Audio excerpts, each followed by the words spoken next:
Deus, com alegria.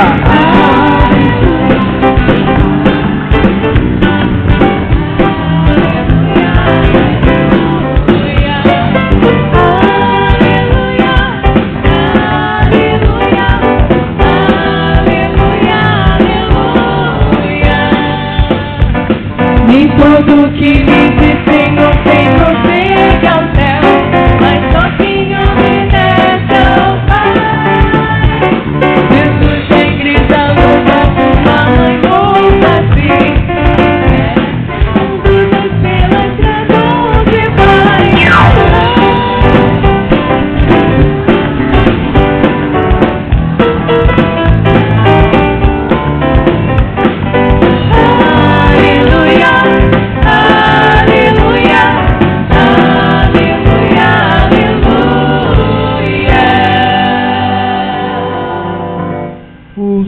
Esteja convosco, Ele está no meio de nós. proclamação do Evangelho de Jesus Cristo, segundo João.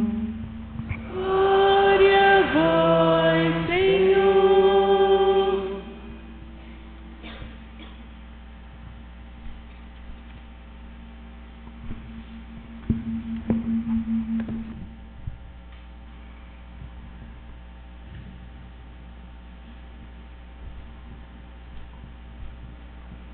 Perto da cruz de Jesus estava de pé a sua mãe, a irmã de sua mãe, Maria de Cleófas e Maria Madalena. Jesus, ao ver sua mãe e ao lado dela o discípulo que ela amava, disse à mãe: mulher, este é o teu filho. Depois disse ao discípulo: esta é a tua mãe. Daquela hora em diante, o discípulo a acolheu consigo. Palavra da salvação.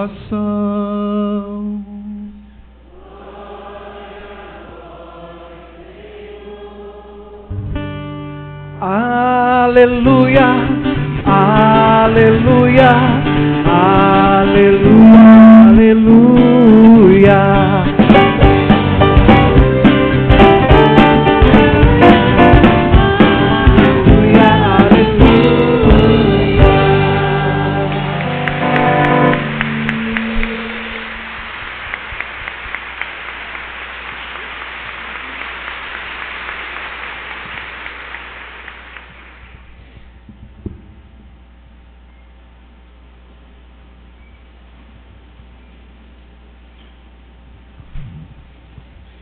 Meus queridos irmãos, Padre Hernande, Padre Alain, Monsenhor Ildeu, Padre Moura, Padre Johnny, Padre Tiago, quero também cumprimentar meus irmãos pelo diaconato, pelo serviço, povo de Deus, Diácono Getúlio, Diácono Rodrigo Celso, cumprimentar os queridos irmãos e irmãs que vieram participar da festa da nossa padroeira, cumprimentar também aqueles que nos ouvem, nos veem nesse momento pela internet, enfim, por todos aqueles que participam conosco da graça do que hoje nós celebramos. Meus queridos irmãos, minhas queridas irmãs, vindo para Magé, como também andando pela cidade, por todas as cidades diocesanas, nós encontramos um número imenso de placas que sugerem para nós os nomes daqueles em que nós vamos votar nessas eleições. E é interessante neste ano, pelo menos para mim é uma novidade, o número imenso de mulheres que aparecem nessas placas. Cada vez mais nós temos mulheres que se interessam pelo serviço público, mulheres que servem à sociedade. A última formatura cuja celebração presidi para juízes, não é? Eram 16 juízas e apenas 4 juízes. Ou seja, cada vez mais as mulheres encontram o seu lugar no seio da sociedade onde nós vivemos. Mas, meus irmãos e minhas irmãs, se para nós é natural que a mulher encontre o seu lugar, que a mulher seja detentora do mesmo poder de servir que o homem tem na sociedade, se para nós hoje lutamos para que as mulheres encontrem cada vez mais dignidade no seio da sociedade contemporânea, nós sabemos que no passado não era assim. Basta ler o Antigo Testamento para nós percebermos como as mulheres eram vistas pelos homens e como era o seu papel naquela sociedade onde Jesus viveu, mas também na sociedade anterior a Jesus. A primeira leitura que nós ouvimos há pouco do livro de Judite nos fala exatamente da ideia que se fazia da mulher. Sim, esse livro nos fala do elogio de uma mulher, como também muitos livros do Antigo Testamento nos falam sobre a importância das mulheres. Entretanto, se nós prestarmos bem atenção em muitos textos, não é, da Sagrada Escritura do Antigo Testamento, nós vamos ver ali também expressada a cultura, a forma como a mulher era vista naquela sociedade, para que assim, olhando essa cultura, nós temos que ter um cuidado muito grande com a maneira como nós enxergamos a mulher na sociedade de hoje. Ora, leia o Antigo Testamento. Vamos começar lá por trás, pelo livro do Gênesis. Sim, aparece Eva, a primeira mulher, mas ela aparece também como a sedutora. Não foi Adão que comeu primeiro a maçã, mas foi Eva que, seduzida pela serpente, entregou a maçã ao seu marido. Portanto, o pecado entra na humanidade através da mão de uma mulher. Essa é a primeira condenação que se fará à mulher do passado. Se nós olharmos muitas mulheres do Antigo Testamento como importantíssima, cuja história final nós vemos aqui, que é de Judite, nós a enxergamos como uma heroína, mas uma heroína que seduz Holofernes, uma heroína que, mesmo sem ser casada com Holofernes, se deita com aquele homem, o seduz com o seu corpo e sua beleza, para depois enchê-lo de bebida e cortar sua cabeça. Claro que aquela decapitação representaria a salvação do povo de Israel. Mesmo assim, Judite vai ser vista como uma beleza que seduz. Às vezes, encontramos diversas mulheres no Antigo Testamento que também são vistas assim. Jael, por exemplo, uma grande heroína de Israel que aparece na Escritura, é também uma mulher bela. E para salvar o seu povo, o que ela faz? Se enfeita, encanta o rei, se deita com ele, lhe dá uma noite de prazer, depois enche esse homem de bebida e enfia um prego na sua testa. Não vou nem falar de Dalila, aquela que seduz Sansão, corta o seu cabelo, consegue dele, tudo aquilo que ela deseja através de quê? Do seu corpo, da sua beleza, de uma noite bem dormida, para depois acabar com a vida daquele homem. Mesmo as mais puras heroínas do Antigo Testamento, como Ruth, é também para manter a descendência. Como estava sem a mínima possibilidade de conseguir um marido que lhe desse a graça de um filho, ela, com a sua beleza, seduz Obed, para depois finalmente se deitar com ele e conseguir aquilo que tanto desejava. Não vou aqui adiante, porque passaria parte da noite dando citações do Antigo Testamento para mostrar como a mulher era vista. A mulher era sempre vista como aquela que seduz, como aquela que consegue tudo do homem, não pela sua inteligência, mas pelo seu corpo, como aquela que não tem inteligência propriamente, mas consegue qualquer coisa através da beleza, né, e da sedução, que é capaz de embebedar o coração do homem para tirar dele tudo aquilo que quer. Ora, meus irmãos e minhas irmãs, o projeto do Pai não era esse. Deus nunca olhou as mulheres desse modo. Deus nunca viu a mulher como um objeto de prazer na mão dos homens. Deus nunca quis que a compreensão da sua palavra, especialmente aquilo que desejavam das mulheres, fosse pelo massacre da feminilidade, daquilo de mais belo que a mulher tem no profundo do seu coração. Por causa disso, no momento principal da história da humanidade, por causa disso, no momento crucial para a salvação de homens e de mulheres, Deus construiu uma história totalmente nova. Nós não encontramos na figura de Maria, por aquilo que Deus a escolheu, nada que diga respeito a uma sedução pelo corpo. Nós não encontramos em Maria uma inteligência que vem apenas pela beleza que ela tinha e que podia seduzir talvez alguém, até o próprio Deus, na ideia dos antigos, para conseguir o que queria. Muito pelo contrário. Maria tomou para si aquela palavra do profeta Jeremias: seduziste-me, Senhor, e eu me deixei seduzir. Numa luta desigual dominaste-me, Senhor, e foi tua a vitória. Ou seja, essa mulher se deixou totalmente seduzir pela palavra de Deus. E aquele que se deixa seduzir pela palavra de Deus é capaz de fazer na sua vida um projeto totalmente novo. E Deus, admirado com aquela humildade, Deus, admirado com aquela inteligência, Deus, admirado com aquela coragem de mulher que Maria trazia no seu coração, a escolheu como mãe daquele que haveria de ser o Salvador da humanidade, a mãe do seu próprio Filho. E olhem, meus irmãos e minhas irmãs, vejam como em Maria toda a herança antiga e o peso colocado sobre as mulheres foi finalmente interrompido. Deus respeitou a virgem. Em que sentido?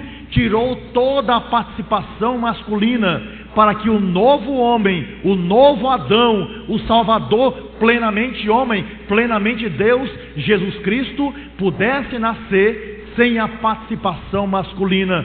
E não houve nenhuma violência na vida daquela mulher, como era costume na comunidade judaica, para que assim Deus nascesse pela beleza da graça, para que Deus nascesse pela beleza do respeito, para que Deus nascesse pela beleza de uma mulher capaz de colaborar com a obra da salvação querida pelo Pai, através de uma coisa fundamental, através da feminilidade, através da beleza da mulher, através daquela que vai ser uma nova Eva, através daquela que em nenhum momento abandonaria os sonhos de Deus, por mais duros e mais incompreensíveis que esses sonhos fossem.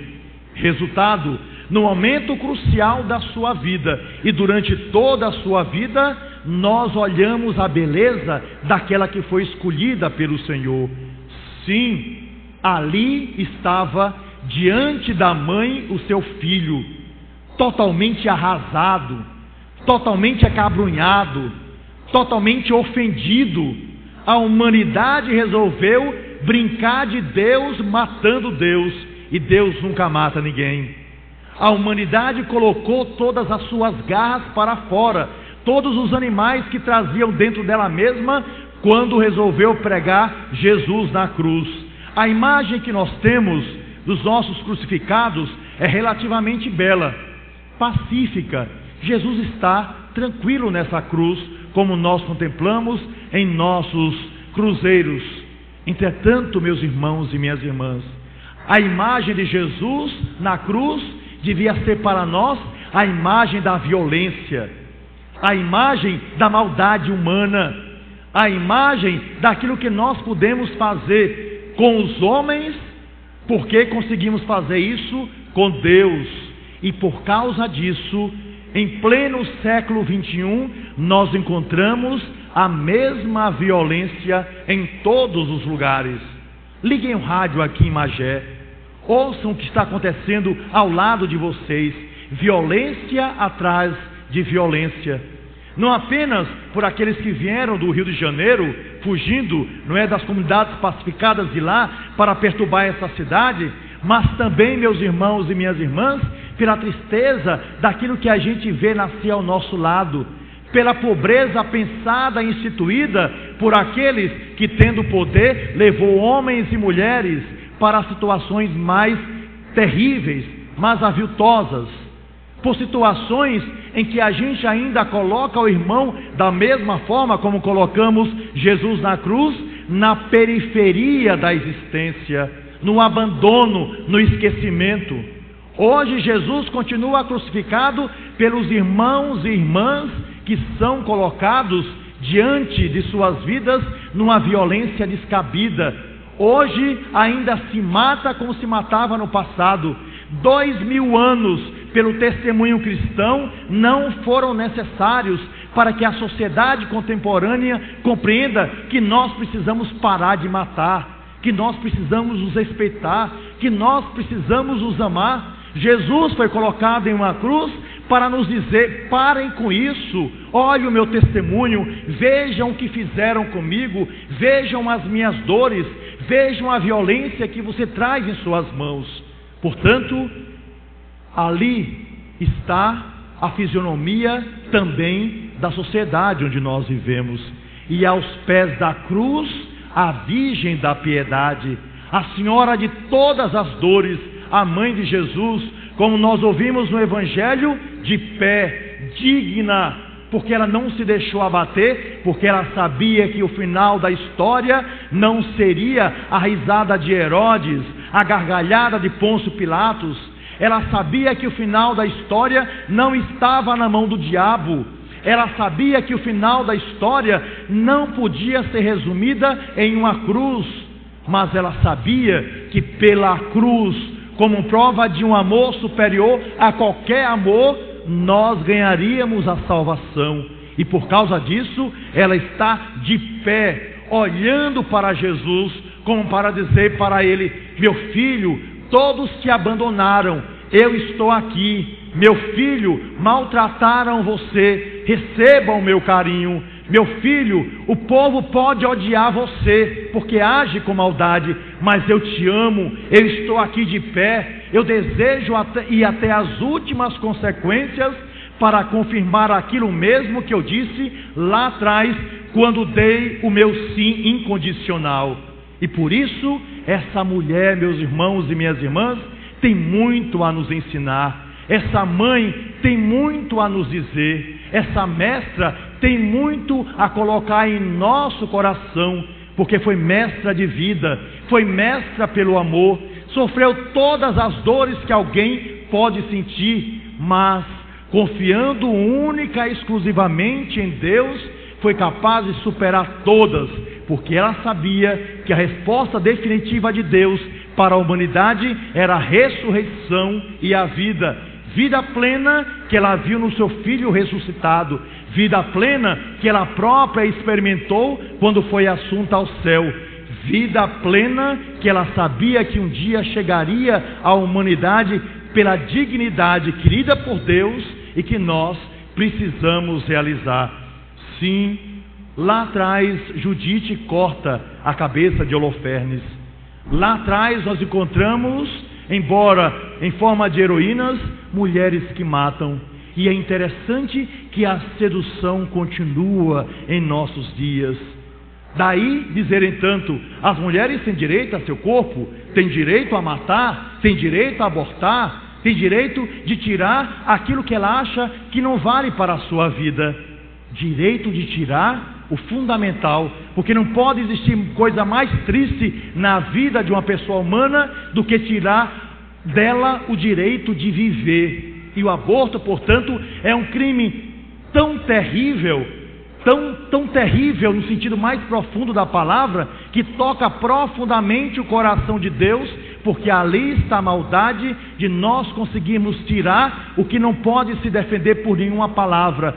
crucificar aquele que é inocente e dar à terra aquilo que a própria terra esperava como contribuição de vida. Meus irmãos e minhas irmãs, essa cidade vive também um clima de violência.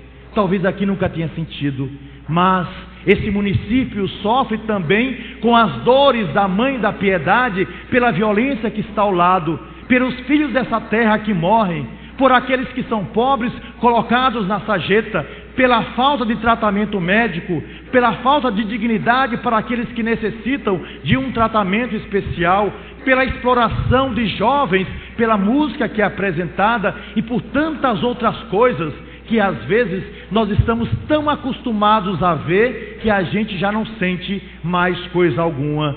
Viver a vida da Virgem da Piedade significa não se conformar com a maldade que esse mundo nos apresenta. Viver a dignidade da Virgem da Piedade significa abrir o coração para entender o projeto de Deus, que é grandioso, que é de paz, que é de alegria, que é de plena realização, que é de felicidade, porque foi para isso que nós fomos criados. E é esse o desejo de Deus para a minha vida e para a sua vida. Assim, sentindo todas as dores, e nós não chegaremos nem aos pés da Senhora da Piedade, mas vivendo esse mistério, tenhamos a coragem de assumir a nossa história, de transformá-la para o bem e, de um modo especial, colaborar para que o projeto de Deus se realize plenamente na vida da sociedade onde nós vivemos, pela não violência, para que Jesus outra vez não seja colocado na cruz, mas para que a vida seja transbordante no lugar onde nós vivemos, a partir da nossa experiência primeira, na família, na igreja, no lugar onde fomos semeados, para pregar, apesar de todas as dores, de que vale a pena viver os mistérios da cruz para gozar plenamente da glória da ressurreição do Senhor. Assim, guardemos em nosso peito a palavra que nós acabamos de ouvir. Guardemos o ensinamento daquilo que o Senhor nos ensinou, para que possamos colaborar na beleza desse reino que o Senhor deseja cada vez mais implantar em nosso meio, mas que Ele não trabalha sozinho, mas conta com cada um de nós para a transformação do bem que deve ser implantado na sociedade onde nós vivemos. E meus irmãos, se me permitem prolongar só mais um pouquinho, vou contar uma historinha para vocês. Uma historinha passada na vida de Padre Hernande, né? Há muitos anos atrás, quando o Padre Hernande ainda era pároco de pouco tempo, né? Estava começando a sua vida sacerdotal. E a história diz o seguinte, me contaram, não sei se é verdade, não sei se é mentira, o certo é que me contaram, então vou transmitir para vocês. Padre Hernande era padre novo e chegou na sua primeira paróquia, né? Ainda inexperiente naturalmente, mas muito preocupado em educar ao máximo o seu povo. Ele preparava as homilias com todo o cuidado. Ora, desde o primeiro dia que ele chegou na paróquia, quando começou a pregar, na primeira fila estava uma senhora muito idosa, cabelo todo branquinho, devia ter acima dos 90 anos. E na hora que Padre Hernando começava a pregar, a velhinha colocava uma mão apenas no ouvido e olhava bem dentro dos olhos dele. Ele achou estranho, mas assim foi. Na segunda semana, tudo normal. Na hora da homilia, a velhinha colocava uma mão no ouvido e olhava bem dentro dos olhos dele. E ele dizia, essa velha está rindo da minha cara, só pode ser, porque não é possível que toda vez que eu fale, ela tape o ouvido. Não é possível que a coisa seja assim. Pois bem, ela fez isso no segundo, no terceiro, no quarto, no quinto. Quando foi no 10º domingo, ele não aguentou e disse, minha senhora, depois da missa, por favor, me procure lá na sacristia. E a velhinha foi toda alegre e feliz, porque aquele pároco novo resolveu chamá-la para uma conversa. Quando chegou lá, ele chateado, disse para ela, minha senhora, gostaria de fazer uma pergunta. A senhora fica na missa normal, mas somente na hora da minha homilia, a senhora olha para mim com os olhos bem atentos e sempre tapa um ouvido. É porque a senhora não quer ouvir o que eu tenho a falar? É porque eu falo muita bobagem durante a minha homilia? Qual o motivo que a senhora sempre tapa um ouvido? E aquela senhora simples do povo disse para Padre Hernande: não, Padre Hernande, você é novinho, talvez não conheça muita coisa da vida, mas talvez não saiba o que eu estou fazendo. É justamente o contrário. Na hora que você começa a sua pregação falando sobre a palavra de Deus, eu tenho muito medo que a sua pregação entre por aqui e saia por aqui. Então eu tapo o ouvido para que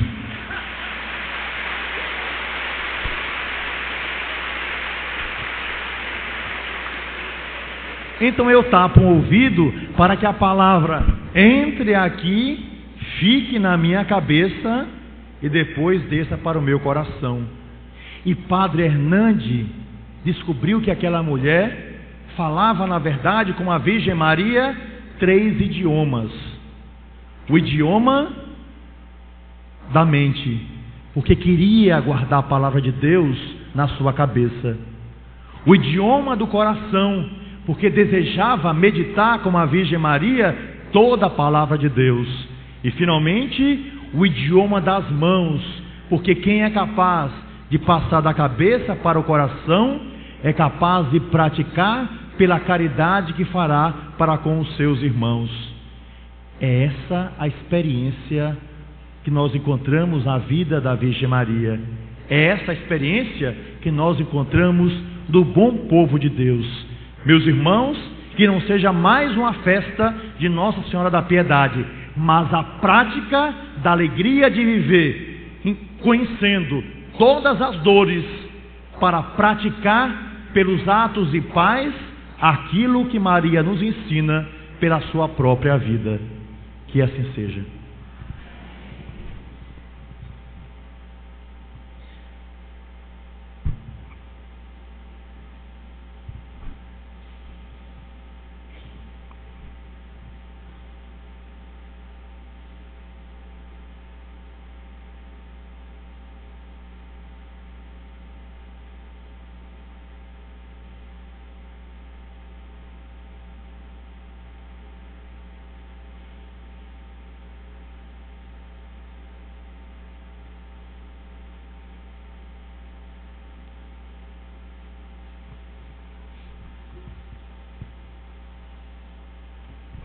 Meus irmãos e minhas irmãs, proclamemos juntos a nossa fé dizendo: creio em Deus,